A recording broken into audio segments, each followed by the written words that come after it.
Hello, my wonderful, beautiful friends. Guys, welcome back to r/entitled people, where people think it's okay to trespass and destroy other people's land, and then think it's okay to call cops on the landowners when caught. Guys, as always, the stories are super ridiculous, so sit back, relax, and get ready to shake your heads. Subscribe if you haven't, and story submissions can be sent to this email right here.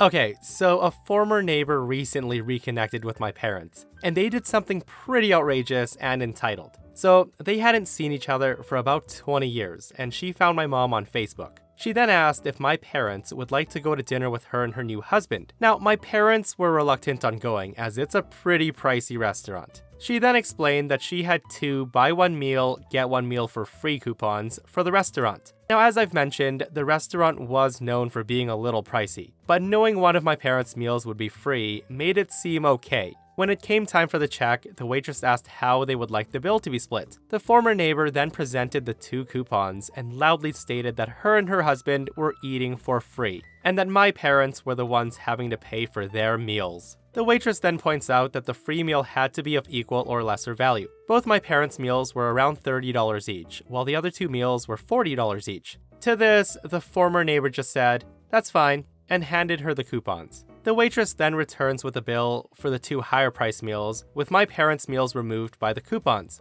My dad then asked, "Shall we split this in half then?" The neighbor then replies, "No, our meals were covered by the coupons. Did you not hear me saying that?" My parents then attempted to politely explain that they were under the assumption that each couple would be paying for 1 meal. The neighbor didn't follow that logic, but that's the point when the new neighbor's husband added that neither of them brought any money, so they can't pay. My dad reluctantly paid the bill, as he didn't want to cause a scene in the restaurant. The neighbor then said as they were leaving, "This was fun, we should do it again." To which my dad just said, "No." And then both my parents just walked away. Guys, wow. What a good-for-nothing scamming couple. Like going to a restaurant without a means to pay. At that point, I would have been like, "Well, I guess you 2 are washing dishes since you don't have anything to pay with, because I don't play these games." But seriously though, what would you guys do if you were put into that ridiculous situation, where the other party expects you to pay and didn't bring any money?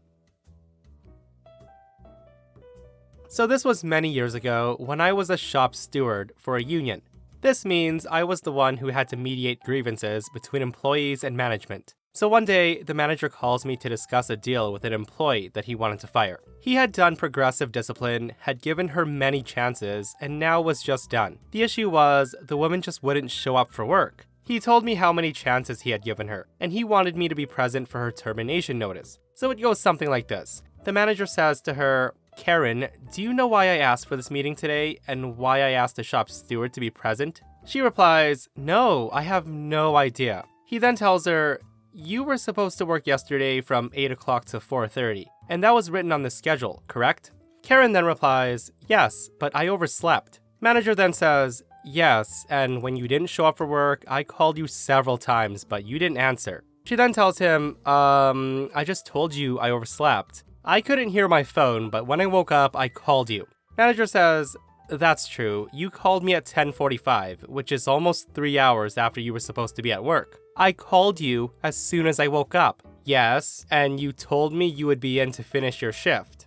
Karen then tells him, "I did. I came into work as soon as I could." The manager then confronts her about showing up to work 2 hours before her shift ended. Karen then tells him that she couldn't find daycare for her kids. The manager says, "We've had this talk before, and I've given you several warnings that if you can't show up for work when you're scheduled, I was gonna have to let you go." At this point, Karen gets upset, and she says, "That's not fair. That's not my fault I couldn't find daycare." To which the manager says, "What's not fair is having your coworkers forced to do double shifts because you don't show up to relieve them. Finding daycare for your kids is your responsibility. If you want to work here, you have to be able to show up and work." Karen then tells him, "You can't fire me. It's FMLA." Now, FMLA stands for Family Medical Leave Act, that states that you can't be fired or docked pay if you're staying home to take care of a sick family member. The manager then asked, "Were your kids sick? I thought you said you overslept." "No, I overslept, but I can't leave my kids without daycare, so that's FMLA." Now, at this point, I had to step in.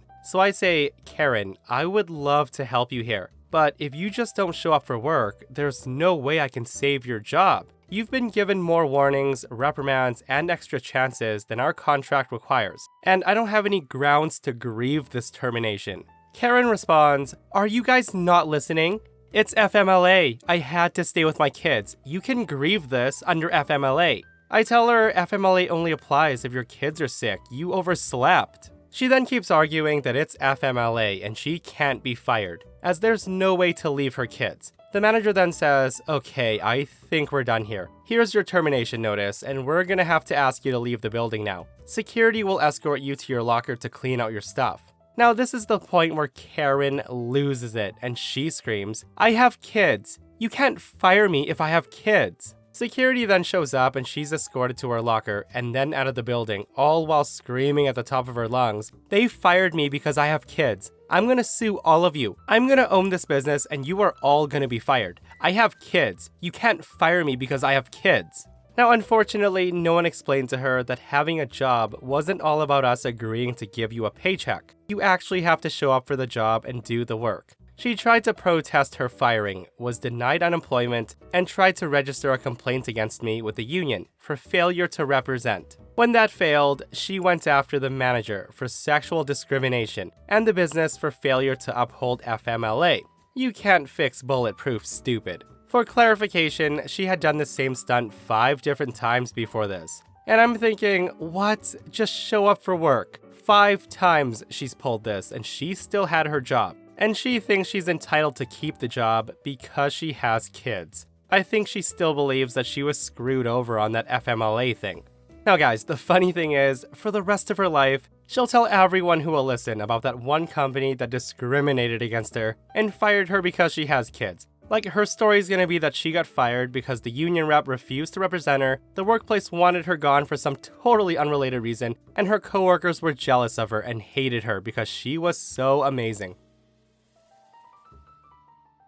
So this happened a couple of years ago. I grew up in West Virginia, but I had a grandfather who lived in Pennsylvania. He lived in a pretty forested area with not a lot of neighbors and owned about 27 acres. We would visit my grandfather on most holidays, like Christmas, Thanksgiving, Easter, etc., and I would always drive his four-wheeler around the trails in these woods. I knew those trails really well since I had grown up driving on them. So when my grandfather died, my mom inherits the house and all the land with it. We drove up there within the week to make sure the house was in good livable condition, as we had not been up there for about 3 years, and my parents were planning on selling it. I decided I would take the old four-wheeler out to the trails to make sure they were clear of debris, so whoever would buy the house could enjoy the trails like we had. Like I said before, I knew those trails really well. So when I came up to a trail that I had never seen before, I got a little suspicious and decided to go down it. Now, my grandfather had problems with hunters trespassing before, so his land was very clearly marked with no trespassing signs. After driving down the trail for a couple of minutes, I eventually came to this person's backyard. I decided to drive back to my grandfather's house to let my dad know of the random trail leading to this person's backyard, and to ask him what we should do about it. I got back to my grandfather's house and told my dad about the trail, and he said he wanted to come back down with me to that house to inform them that they were indeed trespassing on private land. So my dad drove us back down on the four-wheeler to this trail leading to the house. But on the way there, we passed this kid who might be about 13 years old riding his ATV. My dad waved him down and the kid stops. My dad then shuts off the four-wheeler and informed the kid that he was trespassing on private land. Now, the kid then said in a snobby little voice, "But I made these trails, so I should have every right to drive on them." My dad said he still trespassed to make the trails, and just because he made them doesn't give him the right to trespass on our land. The kid replies back with, "Well, I spent all summer on these trails, and I put a lot of hard work into them, so you should just let me drive on them anyway." My dad then tells him that he needs to leave right away, or he was gonna call the police. The kid then lets out a long annoyed sigh and said, "Whatever," and took off back towards his house. Later that day, my dad went down to the trail where my grandfather's property ended and blocked it off with a rope and a very obvious no trespassing sign. We thought that was the end of it, but later that day, we get a knock on our door, and it was the kid and his dad. His dad says to my dad, "My son here says that you were trespassing on our land and you kicked him off his trail." My dad tells him, "Actually, your son's trespassing on our land and he was very rude when I asked him to leave." The kid's dad replied, "But my son made that trail. He has just as much right to be on them as you do. My dad tells him, actually, no he doesn't. He trespassed to make that trail and has absolutely no rights to be on it. The dad then argues that he spent all summer making them and worked really hard, and to just let him go on the trails or he'll call the police. My dad says, go ahead and call the police. It'll save me a phone call that I have to make. The entitled dad literally pulls out his cell phone and then dials 911 to report people trespassing on his son's trail, right in front of us. My dad, being the non-confrontational guy he is, waits for police to show up, which takes about 30 minutes because of how far out we are. The moment the officer steps out of his car, this entitled dad starts yelling at them about how we trespassed on their trail and we should be arrested right then and there. Another officer steps out of the car and walks over to us and asks what happened. We calmly explain the situation and he goes back to talk with the other officer, who's still dealing with the screaming entitled dad.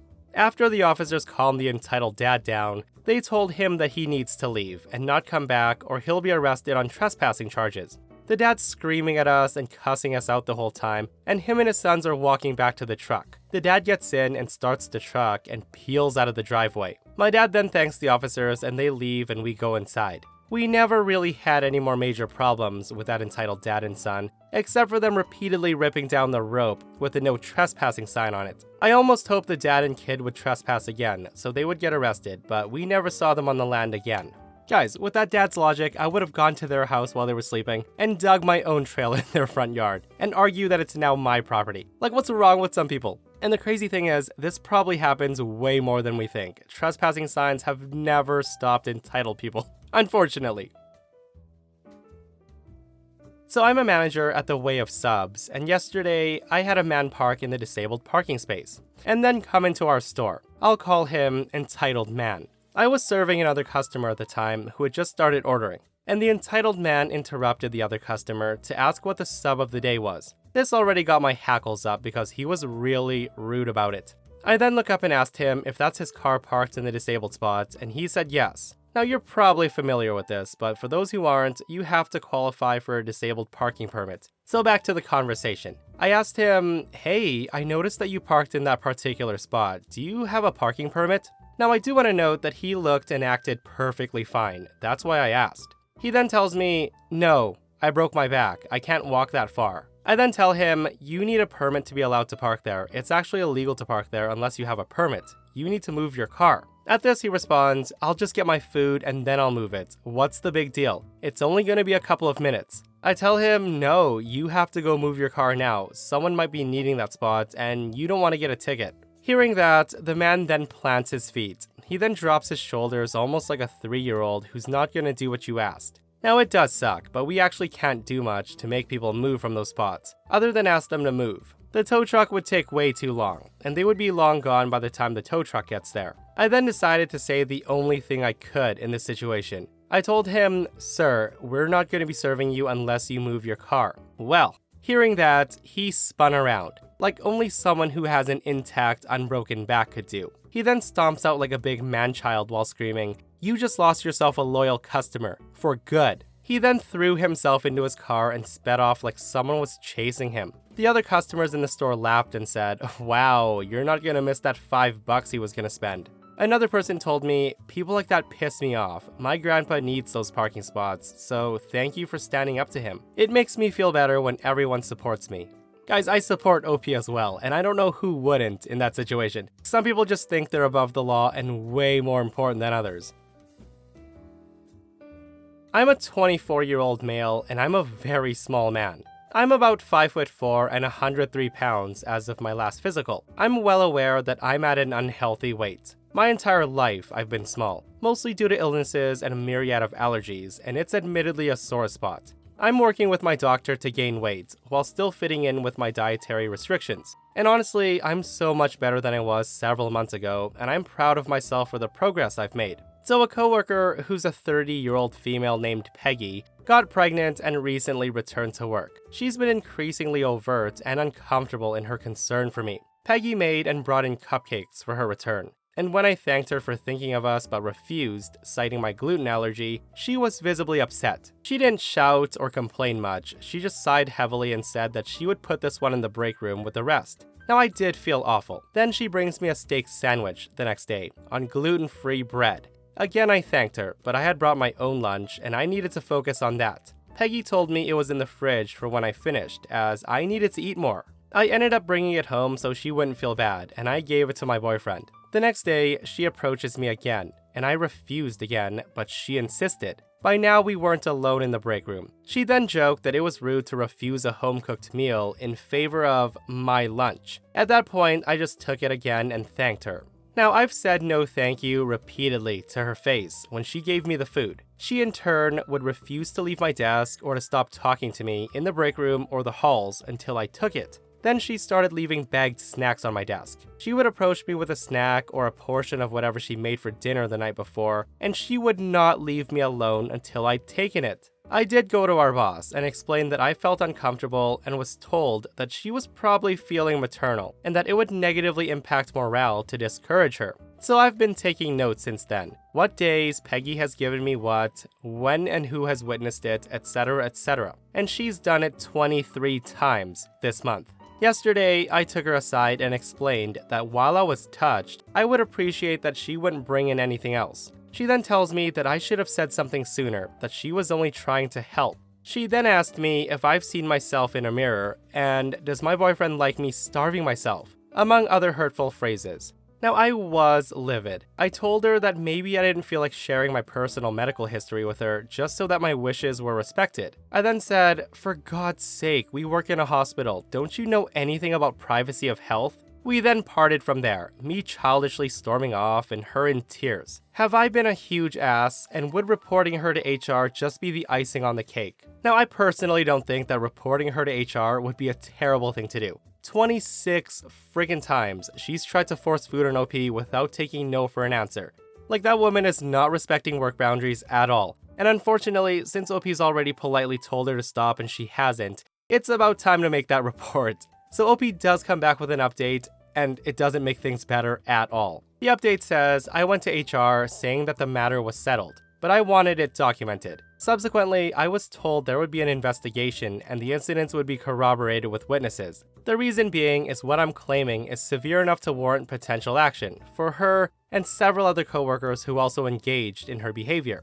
HR starts the process apparently immediately because I walked in yesterday to a crap show. This plunged the department into civil war. Many agree that Peggy was out of line, and some told me that I should have kept the status quo. Some also said that I was ungrateful and entitled. One person said I should have handled this maturely, and who could blame her when I look like that, and I should be ashamed of myself. Another coworker suggested that I just work from home. I went to get my lunch out of the fridge, only to find someone had disposed of it and left behind empty Tupperware. Nearly everybody in the workplace has an opinion. The people in my corner have advised me to keep my head down and just to take care. My boss then held a meeting, the first one with Peggy and me, then a second one with just me. During the one with Peg, I was told to apologize for my part, and Peg likewise. She said, "I'm sorry if I made you uncomfortable by caring about your health." My boss then asked if I was satisfied now. I then brought up Peg's comments, and my boss said that I invited them, and no one would call that harassment, and I need to work on myself.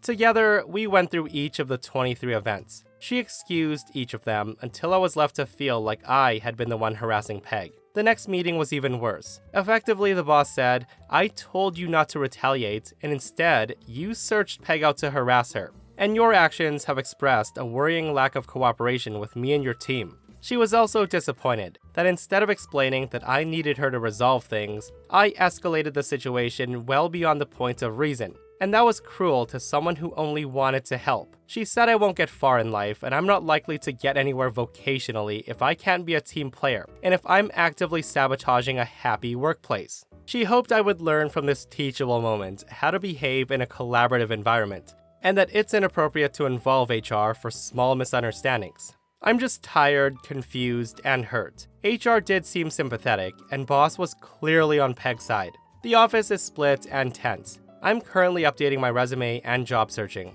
It really does feel like a nightmare. Yeah, so definitely sounds like it's time to leave that toxic workplace. And yes, for some people like OP's boss, people offering you food might not seem like harassment, but a kind gesture. But to OP, who's politely told her many times to F right off with it, and for her to keep telling him that he needs to eat more because in her opinion he needs to eat more, is not only super entitled on her part, it's freaking ridiculous. And guys, the part where she said to OP, "Is your boyfriend happy that you're starving yourself?" really upset me because you never know what people are going through. And like OP said, he was doing really well with his diet and he's been proud of himself for his progress, so Karen needs to back the F off. This is from when I worked in a tiny pickup delivery restaurant in a really affluent area by a major university and hospital. Most customers were from surrounding neighborhoods. They were either drunk or high university students or stressed out nurses. This was my second job, but the first one I had to deal with customers face to face. I was given no training, so it was a bit of a learning curve. So enters Karen, who looked like she was born with not just a chip, but a whole block on both shoulders. She waddled in a fine afternoon and she orders one of our more popular items, fried rice. Now, our fried rice had the option to add meat for $1 more. Karen specifically wanted shrimp fried rice. I say to her, "All right, madam, that'll be $6.66. I don't actually remember the prices. Karen, aghast, said, "What? But the menu says $5.66. I tell her, "Yeah, madam, the meat cost $1. Now, Karen's face fills with pure disbelief. Her lip was curling up in growing outrage, and then she ground out in a near hiss, "Shrimp is a meat?" Now, I'm shocked at that ridiculous question, and I said, yes, madam. Meat is when you partake of a living creature's flesh, and it used to be a little animal swimming around in the ocean. Now, I'm wiggling my hand to emphasize without thinking because my brain is now broken. Karen's eyes grow big with indignation, and I brace for yelling because I've had enough entitled relatives to recognize the signs. She says, "How dare you? This is a scam. Shrimp isn't a meat. This is a ripoff." She then rants for a bit. I then asked her, "Do you want to order the shrimp fried rice, madam, or perhaps a regular one?" She then yells at me to cancel it. She then storms out through the thankfully propped open door, as it was a glass door that would have broken from a good slam. Fortunately, she never returned, and the shift manager thought it was hilarious. Oh, silly Karen, of course shrimp isn't a meat, it's a plant. Guys, I don't know what she was trying to do. Maybe she was trying to get a discount or something. Like, some Karens can be pretty crafty, so I wouldn't necessarily rule that possibility out. But she also might have been lacking some brain cells. And that, my friends, brings us to another end of our slash entitled people. Guys, I hope you enjoyed the stories today. If you did, hit that thumbs up. And if you missed the last episode on the channel, I'll link it right here. A boss steals OP's pay and then tells him to do something about it, and then gets mad when OP does. Check it out if you haven't, and myself and Stevie Boy will see you guys in the next one. We love you.